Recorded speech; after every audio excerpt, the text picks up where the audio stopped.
拜登对中国的芯片战争面临失败，德国的表态重击美国。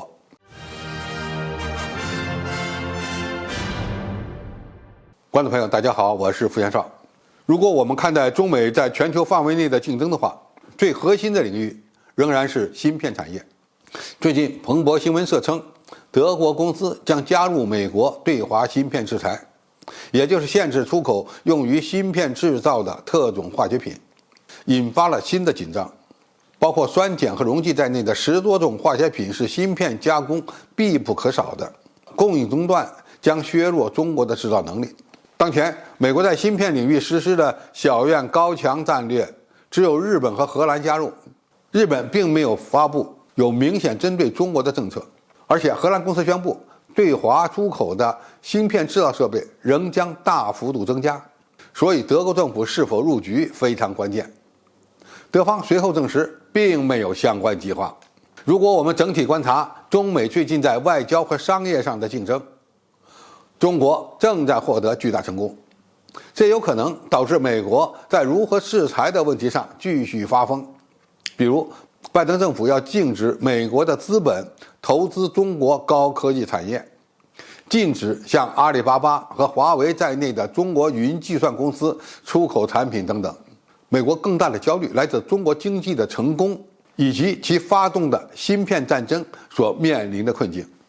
比如，中国一季度对东盟的出口增长了35%，对中亚出口增长了55%。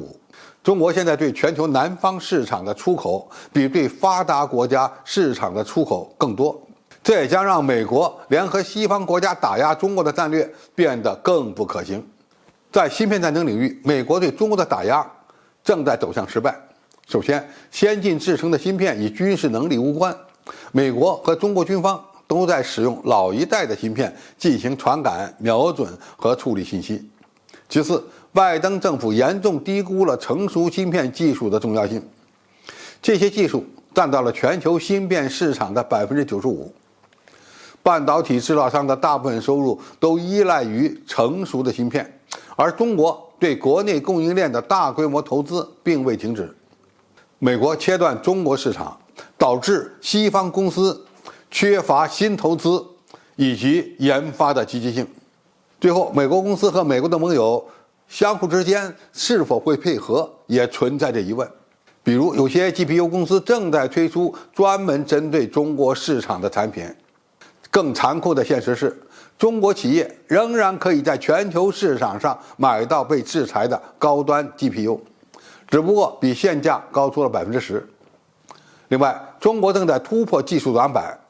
我国当前在芯片制造领域玩的是农村包围城市的战略，也就是用低端芯片压制西方制造商的价格，同时为突破高端芯片赢得时间。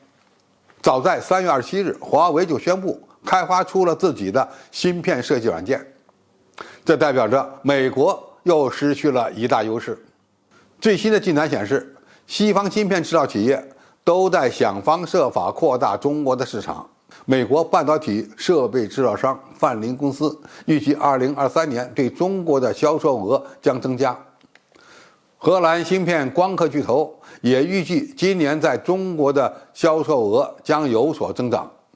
其首席执行官表示，成熟的半导体市场非常重要，需要增长，而这正是中国非常强大的地方。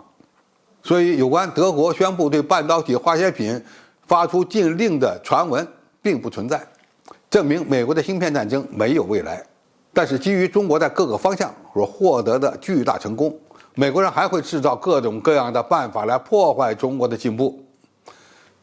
因此，这将是一场长期的技术消耗战，就看谁能坚持到底。